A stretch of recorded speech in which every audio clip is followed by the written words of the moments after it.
제목으로 하나님의 말씀 함께 나누도록 하겠습니다.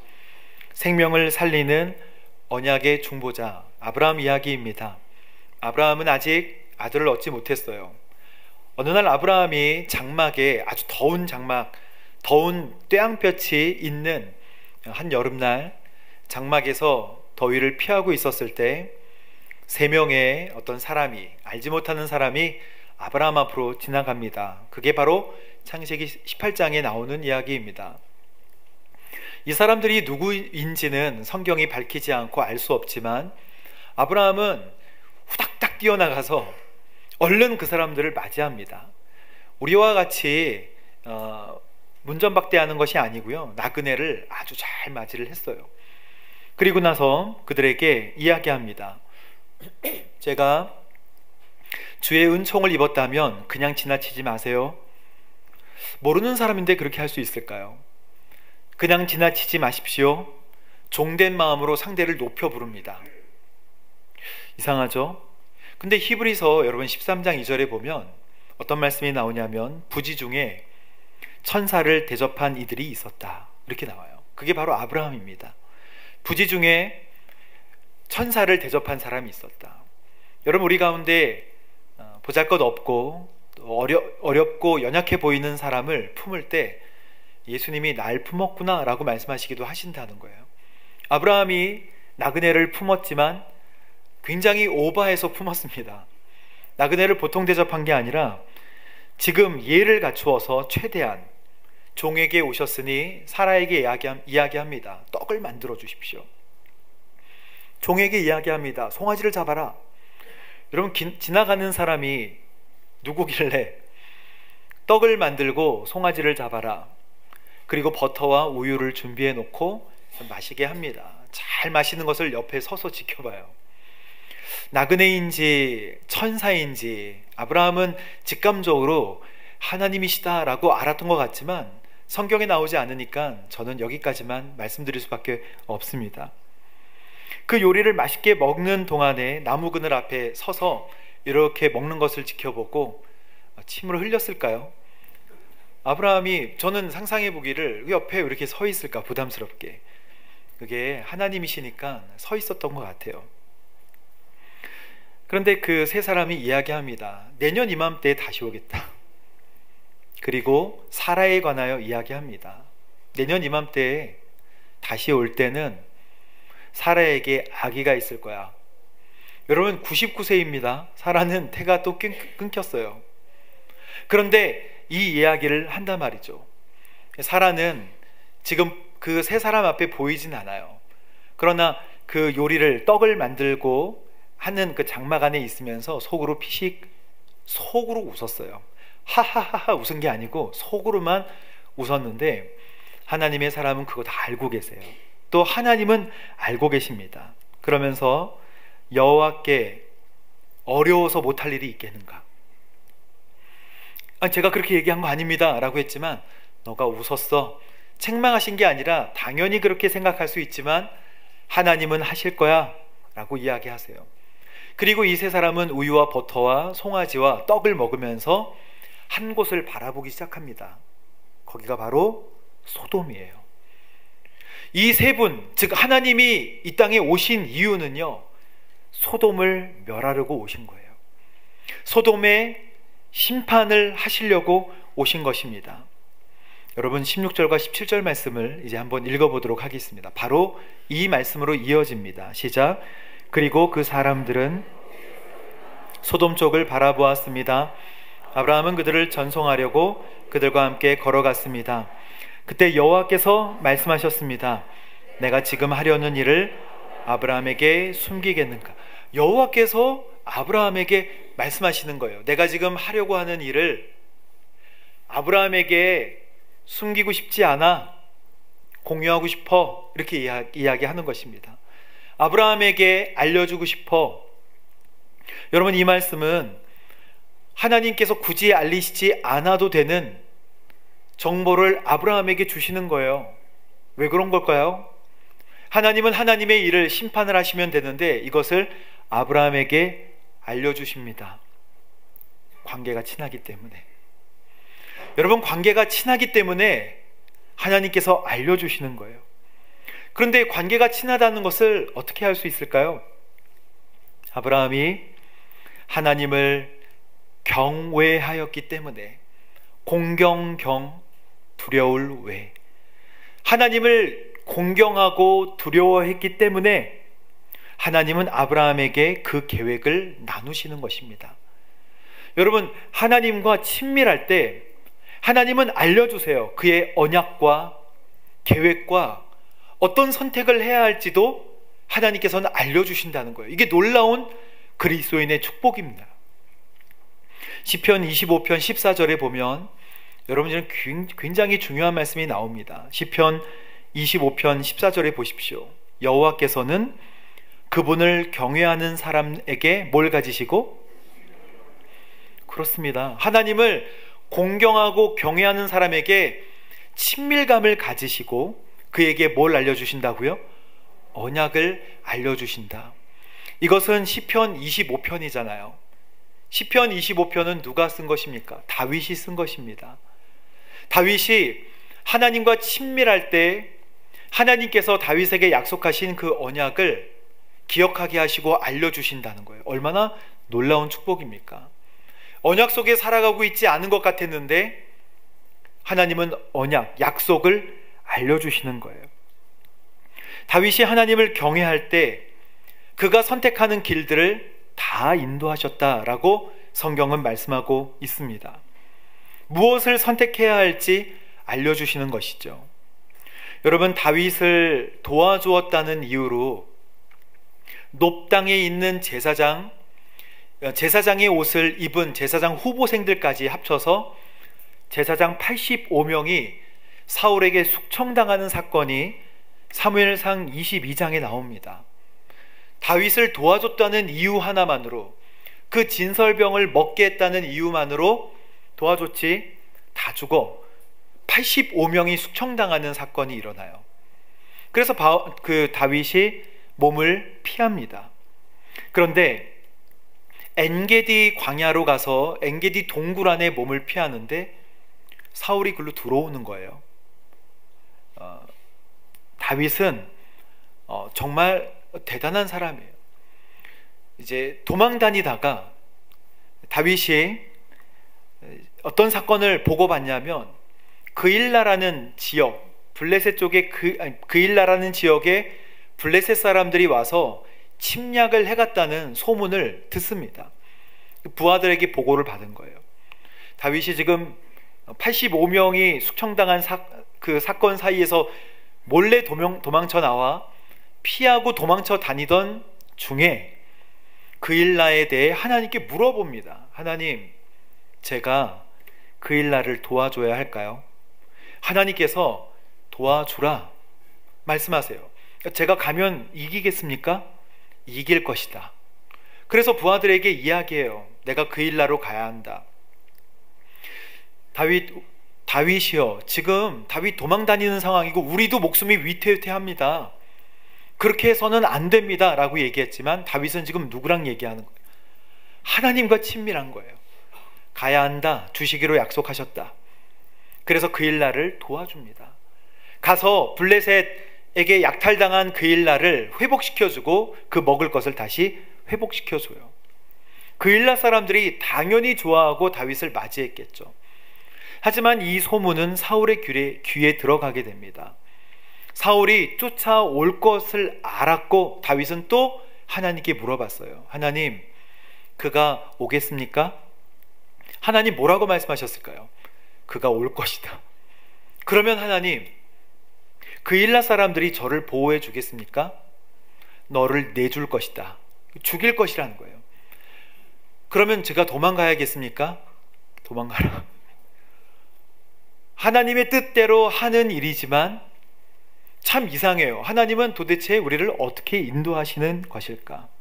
내어줄 것이다. 오겠습니까? 올 것이다. 정말 내어줄 것입니까? 내어줄 것이다. 다윗이 하나님과 이렇게 이야기할 수 있었던 이유는요, 하나님을 경외했기 때문에. 엔게디 동굴에 있을 때도 사울이 엔게디 동굴 안으로 용변보로 들어왔을 때 그의 옷자락을 벤 다음에 사울이 나갔을 때 그 높은 곳에서 절하면서 사울의 옷자락을 들어 왜 나를 치시려 하십니까? 라고 벌벌 떨었는데, 그 벌벌 떤 것은 사울이 무서워서 벌벌 떠는 게 아니고 전능하신 하나님이 기름 부으신 사람이기 때문에 그의 옷자락을 자르는 것이 하나님을 경외하는 것을 해치는 거라 생각해서 벌벌 떤 거예요. 얼마나 하나님을 경외했던 다윗입니까? 그러니 하나님은 친밀하게 그의 언약과 하나님의 계획과 선택을 알려주십니다. 사랑하는 성도 여러분, 하나님의 음성이 들리지 않을 때가 있죠. 그러면 주님을 경외하십시오. 입으로 그냥 선포하십시오. 나는 주님을 경외합니다. 두려워하고 공경합니다. 여러분, 그렇게 했을 때 하나님의 축복이 있어요. 축복이 없는 것 같았는데, 왔다 갔다 하는 줄 알았는데, 사무엘상 23장 14절에 보십시오. 다윗은 광야 요새에 머물기도 하고 광야 언덕에도 있기도 했습니다. 그러나 사울은 날마다 다윗을 찾아다녔지만, 함께 읽어볼까요? 시작. 하나님께서는 다윗을, 아멘. 이게 바로 하나님을 경외하는 사람의 축복이에요. 다윗이 잘해서 요리조리 피해 다닌 것 같지만 하나님이 넘겨주시지 않은 것입니다. 이게 하나님을 경외하는 사람의 놀라운 축복 아니겠습니까? 시편 25편에 여호와를 경외하는 사람에 대하여 다윗이 이야기합니다. 시편 25편 12절 말씀. 그렇다면 여호와를 경외하는 사람이 누구입니까? 주께서 그에게 선택할 길을 가르쳐 주실 것입니다. 할렐루야. 우리가 가족들과 추석에 모여서 많은 이야기들을 또 나누기도 하셨죠. 너는 어떻게 할 것인가? 앞으로 너의 길은 어떻게 될 것인가? 이런 얘기들도 많이 합니다. 그러나 하나님을 경외하는 사람, 그 사람의 길을 하나님께서 인도하시고 무엇을 선택해야 할지 꼼꼼하게 알려주신다. 여러분, 하나님을 공경하십시오. 경외하십시오. 그러면 그것이 우리의 축복이 될 것입니다. 18절 19절 말씀을 읽어볼까요? 시작. 아브라함은 분명히 크고 강한 민족이 될 것이며 복을 받게 될 것이다. 내가 아브라함을 선택한 것은 아브라함이 그의 자녀와 그의 집안 자손들에게 명예 여호와의 길을 지켜 의와 공의를 실천하게 하기 위한 것이다. 그리하여 나 여호와가 다 이루고자 하는 것이다. 아멘. 우리 하나님께서 아브라함을 탁 선택하셨죠. 그런데 그 선택하신 이유에 관하여 말씀하고 있어요. 하란에서부터 또는 갈대아 우르부터 하나님께서 왜 그를 콕 집어서 선택하셨는가? 하나님께서 그를 선택하신 이유는 자녀들에게 명령하기 위하여. 크고 강한 민족, 땅의 모든 나라들이 복을 받는 이유는요, 아브라함의 순종 때문이잖아요. 그런데 그 순종은 자녀들에게 명령하는 것부터 시작하는 거예요. 나라를 위하여 거국적인 일을 아브라함이 하지 않았습니다. 복을 위하여 막 달려가지도 않았고 거대한 열국을 위하여 설계하지도 않았어요. 그것은 그의 자손들이 한 것이고 아브라함이 한 것은 자손에게 명령한 거예요. 무엇을 명령했습니까? 여호와의 길을 잘 지켜라. 하나님의 의와 공의를 실천하라. 이거를 명하도록 한 것이 바로 아브라함을 선택한 이유였어요. 여호와의 길을 잘 지키도록 하나님의 의와 공의를 실천하도록 아브라함이 자녀에게 명령하도록 아브라함을 부르셨다는 거예요. 그 명령 때문에 자녀들이 아브라함의 아들 이삭과 이삭의 아들 야곱이 결국 12지파를 이루어 큰 나라를 이루게 된 것이죠. 아브라함은 나라를 만들려고 노력한 게 아니에요. 자녀들에게 명령하는 것부터 시작한 것입니다. 여호와의 길을 잘 지켜 하나님의 의와 공의를 실천에. 그래서 저도 어제 저녁에 자녀들에게 선포했습니다. 여호와의 길을 잘 지켜. 알았지? 그리고 아내에게도 여호와의 길을 잘 지켜야 돼요. 그랬더니 아내가 물어봅니다. 여호와의 길을 잘 지키는 게 도대체 뭡니까? 뭐냐는 거예요. 여호와의 길은 여호와를 잊지 말라는 것입니다. 신명기 8장에 여호와의 길에 관하여 하나님께서 써주셨습니다. 너의 하나님 여호와의 길로 걷고 그분을 경외하며 그분의 명령을 지켜라, 이렇게 말씀하셨거든요. 여호와의 길을 잘 걷고. 그런데 이 앞뒤로 나오는 말씀을 보면 우리가 잘 아는 이 말씀이 나옵니다. 아들을 훈련하듯 너희를 훈련하시는 것을 알아야 한다. 광야 시절을 이야기하는 거예요. 광야에서 너희를 인도하신 이유가 무엇인지 아니? 광야에서 만나로 먹이신 것은 사람이 빵으로만 살 것이 아니라 하나님 말씀으로 살아야 된다는 것을 너희들에게 알게 하기 위해 광야로 인도하신 거야. 너희에게 필요한 것들이 다 주어지면 하나님 까먹으니까 여호와의 길이라는 것은 하나님으로부터 공급받는 것을 알도록 하시는 길, 하나님을 잊지 않는 길, 그게 바로 여호와의 길이다 라고 말씀하셨습니다. 여러분, 자녀에게 선포하십시오. 풍족함과 풍요로움 속에 하나님의 역사하심을 잊어버린 우리의 자녀들에게 여호와의 길을 잘 지켜야 한다, 하나님의 의와 공의를 실천해야 한다 라고 선포하십시오. 영적인 아브라함의 자손이 될 줄로 믿습니다. 하나님이 이제 심판하십니다. 20절 21절 말씀에 함께 읽어볼까요? 시작. 여호와께서 말씀하셨습니다. 부르짖음이 크고 그 죄악이 심히 무겁다. 내가 내려가서 내게 들린 그렇지 않은지 살펴보고 알고자 한다. 아멘. 여러분, 죄는 소리를 지르게 만들어요.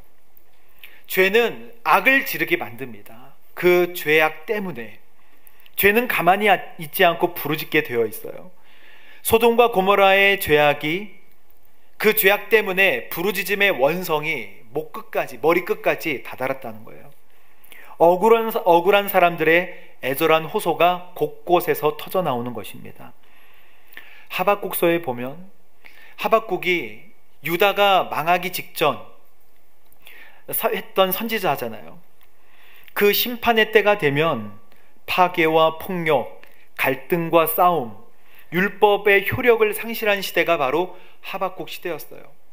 그래서 하박국은 유일하게 하나님이 심판하신다, 회개하라 라고 선포하지 않았어요. 하나님, 이들을 심판해 주세요 라고 선포했던 선지자가 유일하게 다르게 선포했던, 얘들을 좀 심판해 주세요 라고 선포했던 선지자가 하박국 아니겠습니까? 하나님 말씀하십니다. 내가 바벨론을 통해서 심판할 거야. 근데 또다시 물어봅니다. 아니, 우리보다 더 악한 바벨론을 통해서 우리를 심판하면 어떡합니까? 의인을 통하여 심판해야지, 악인을 통하여 심판하면 어떻게 하란 말입니까? 내가 바벨론도 심판할 거야. 하나님은 악한 바벨론을 통하여서도 유다를 심판하신다. 원성이 가득한 시대, 즉 하박국이 있었던 시대는 바로 이런 시대예요. 파괴와 폭력, 갈등과 싸움, 율법의 효력을 다 상실한 시대, 곧 바벨론에 멸망하게 되죠. 이사야 선지자도 똑같이 예언했어요. 사람들의 헛된 재물과 악한 행실에 관하여 고발합니다.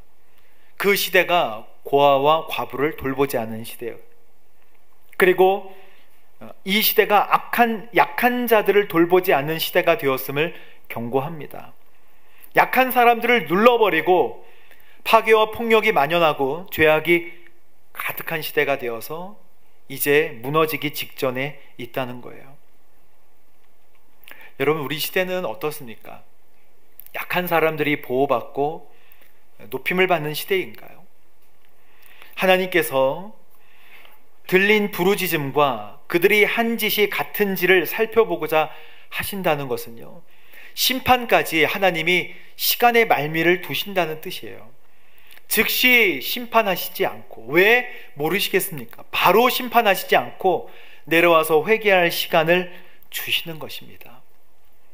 소돔과 고모라가 심판을 받기에 합당하고 정말 머리끝까지 그 죄악에 차올랐고 정말 악인과 함께 모든 것들을 다 쓸어버리고 싶은 하나님의 마음이지만 하나님이 오셔서 회개할 기회를 주세요. 50명, 45명, 40명, 30명, 20명, 10명, 결국 10명도 못 찾았다는 거 아닙니까? 그런데 의인 한 명만 있어도 하나님 그 성을 멸하지 않으십니다. 결국 한 명도 못 찾았다는 거예요. 결국 한 명도 못 찾고 롯과 그의 두 딸만, 그리고 그 아내는 뒤를 돌아봐 소금 기둥으로 바뀌고 롯과 두 딸만 겨우 살림을 받았습니다. 여러분, 소돔이라는 말이 남성끼리의 성관계를 뜻하는 영어잖아요. 소돔이 얼마나 죄악이 문란했으면, 성적으로 문란했던 그 소돔에서 파생한 단어 아니겠습니까? 그래서 소돔은 타락의 대명사가 되는 것입니다. 여러분, 22절부터 이제 33절까지는 하나님 정말 의인을 악인과 함께 쓸어버리시겠습니까? 의인이 분명히 많을 것인데 악인과 함께 쓸어버리는 것은 말이 안 되시잖아요. 하나님의 성품과 맞지 않으십니다 라고 아브라함이 하나님께 말씀을 드려요. 그리고 50명을 제안하고 45명도 제안했다가 너무 많은 것 같으니까 40명 제안하고 너무너무 죄송한데 30명을 제안했다가 결국 10명도 찾지 못하게 되는 것입니다.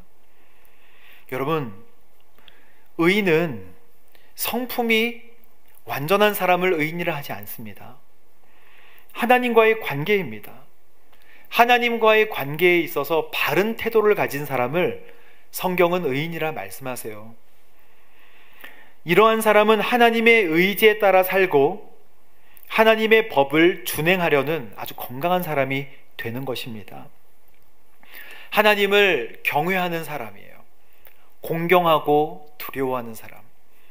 여러분, 무서워하는 것이 아닙니다. 하나님을 경외하는 사람은 하나님께 대한 시간과 만남의 횟수가 많은 사람이에요. 친밀감이 높은 사람이에요. 그래서 우리가 하나님을 경외할 때 고개를 숙이고 허리를 숙여서 바짝 엎드리는 것만 경외함이라고 생각하겠지만 하나님을 경외하는 것은 그런 게 아닙니다. 경외함은 곧 친밀함이잖아요. 친밀함은 시간과 만남의 횟수와 비례합니다. 그래서 하나님을 경외한다고 할 때 하나님 자주 만나십시오. 자주 두드리십시오. 무릎을 자주 꿇어야 되는 거예요. 주님, 말씀해 주세요. 마음이 답답하고 어지럽습니다. 또 두드리세요. 주님, 도와주세요. 어떻게 하면 좋을까요? 이렇게 하나님께 말씀드리고 말씀드려 보십시오. 얼마 가지 않아 하나님은 분명하게 말씀하여 주십니다. 아브라함이 50인에서 시작한 것은요, 거기 소돔뿐만 아니라 고모라도 있었죠. 아드마와 스보임, 소알, 이런 작은 성들이 5개나 있었기 때문에 한 성에서 10명씩만 나오면 되겠다라고 생각한 거예요. 그러나 한 명도 나오지 않았습니다. 여러분, 참 이상하죠? 숫자를 줄여가면서 봐주시는 하나님의 성품은 도대체 무엇일까요? 의인을 악인과 함께 멸하시지 않는 분, 회개하면서 기다리시는 분이 바로 우리 하나님이십니다. 그래서 베드로 후서 우리 3장 8절에는 이렇게 말씀하십니다. 그러나 사랑하는 사람들이여, 이 한 가지를 잊지 마십시오. 주께서는 하루가 1000년 같고 1000년이 하루 같습니다. 약속하신 주께서는 어떤 사람들의 더디다고 생각하는 것처럼 더딘 분이 아니십니다. 오히려 여러분을 위하여 아무도 멸망하지 않고 모두 회개에 이르기를 바라십니다. 이게 하나님의 마음이에요. 아무도 멸망 가운데 이르기를 원치 않으십니다. 그러면 노아 홍수 때는 어땠을까요? 노아 홍수 때는 하나님 다 쓸어버리셨잖아요. 거기에 의인도 있었을 텐데요 라고 생각 들죠. 그런 생각 듭니다. 그러나 베드로전서 3장 20절에 보면 그들은 노아가 방주를 예비하는 동안 하나님께서 오래 참고 기다리실 때 끝내 불순종한 사람들입니다 라고 기록이 되어 있어요. 오래 참고 기다리실 때, 방주를 하루 이틀 만든 게 아니잖아요. 수백 년 동안 만들었을 때 한 명도 돌아오지 않았어요. 그의 수명이 1000년씩 됐기 때문에 그런 걸까요? 아무도 돌아오지 않았답니다. 그럴 수 있을까요? 그럴 수 있습니다. 모두가 다 큰 길을 가기를 원하고요, 넓은 길로 막 달려가지만 우리 주님께서 분명하게 말씀하셨습니다. 주님을 따르는 길은 좁은 길이다 말씀하셨어요. 여러분, 좁은 길 가시길 바랍니다. 말씀하세요. 물로 심판하실 때 구원받은 사람이 적으니, 그게 이어지는 말씀이에요. 단 8명 뿐이었습니다. 그러니까 노아 가족 외에는 모두가 하나님께 돌아온 사람이 한 명도 없었다는 것입니다. 이것으로 비추어 보았을 때 지금 이 소돔과 고모라에서도 단 한 명도 하나님께 돌아오는 사람이 없었다. 아브라함은 왜 50, 45, 40, 30, 20, 10으로 계속해서 하나님께 말씀을 드릴까요? 물론 조카 롯도 있었겠지만 아브라함은요, 믿음의 조상인 게 분명합니다. 그가 생명을 잃어버리는 사람들에 대하여 하나님과 같은 마음을 품었기 때문이에요. 오늘 이 말씀은 겨우 구원받은 우리가 감사하고 기뻐하자라는 말씀이 아닙니다. 오늘 이 말씀은 하나님을 경외하는 자에게 친밀하시다고 말씀하여 주시는 거고, 그리고 아브라함을 선택하신 이유는 그의 자녀에게 선포하기 위한 선택이라는 것을 말씀해 주시기 위한 것이고요, 하나님이 참으시는 성품을 닮으라고 말씀하시는 것입니다. 끝까지 매달렸잖아요. 끝까지 붙들어서 하나님 도와주세요.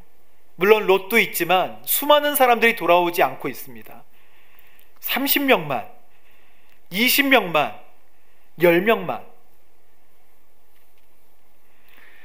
저는 아브라함의 마음을 공감해 보려고 되게 노력을 많이 했어요. 아브라함도 도대체 무슨 마음이었기에 50, 45, 30, 20, 10 이렇게 하면서 하나님께 계속 간구를 할까? 롯만 데리고 나오면 될 텐데, 자기 가족만 빼오면 될 텐데 왜 하나님께 그토록 간구를 할까? 저를 생각해 봤어요. 나는 정말 무엇에 간절한가? 주님 마음을 똑같이 품고 있는가? 하나님이 관심을 가지고 있는 것에 나도 똑같이 관심을 가지고 있는가? 나는 무엇에 진심인가? 여러분, 먹는 것에 진심인 사람들이 많죠. 나는 먹는 것에 진심이야 라고 하면서 먹는 것을 좋아하는 사람들 많습니다. 나는 이런 취미가 진심이야. 나는 이것을 하는 것이 진심이야.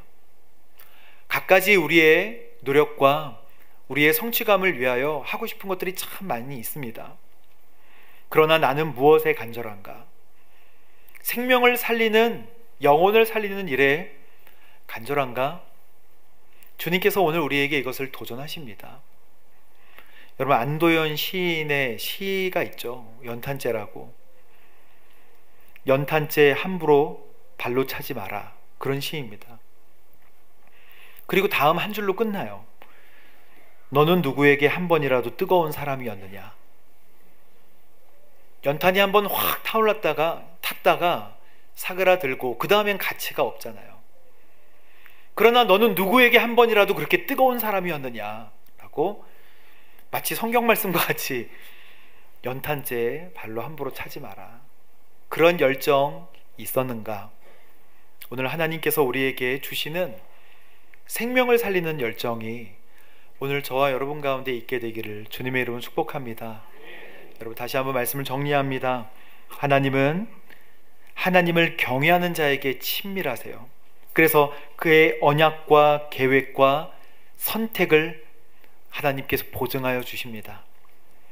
아브라함을 선택한 이유는 그의 자녀에게 명령하고 선포하기 위하여 아브라함을 부르셨어요. 우리도 우리의 자녀들에게 명령하고 선포합시다. 하나님의 길을 가라고, 하나님의 공의를 닮으라고, 그리고 하나님의 성품을 담는 아브라함과 같은 믿음이 저와 여러분에게 있기를 주님의 이름으로 축복합니다. 우리 함께 기도하겠습니다. 하나님 감사합니다. 오늘 우리에게 주신 말씀을 통하여 하나님 공경하고 경외할 수 있도록, 그리고 하나님께서 나를 선택하신 이유는 내 자손들에게 명령하고 선포하여 하나님의 길을 가라 말씀하여 주시는 줄로 믿습니다. 하나님 참으시는 성품, 그것을 배웠던 아브라함과 같이 생명을 살리는 일에 주님께서 맡겨주신 지상 최대의 명령, 땅끝까지 복음을 증거하는 사명을 잘 감당하도록 주여 인도하여 주옵소서. 예수님의 이름으로 기도합니다. 아멘.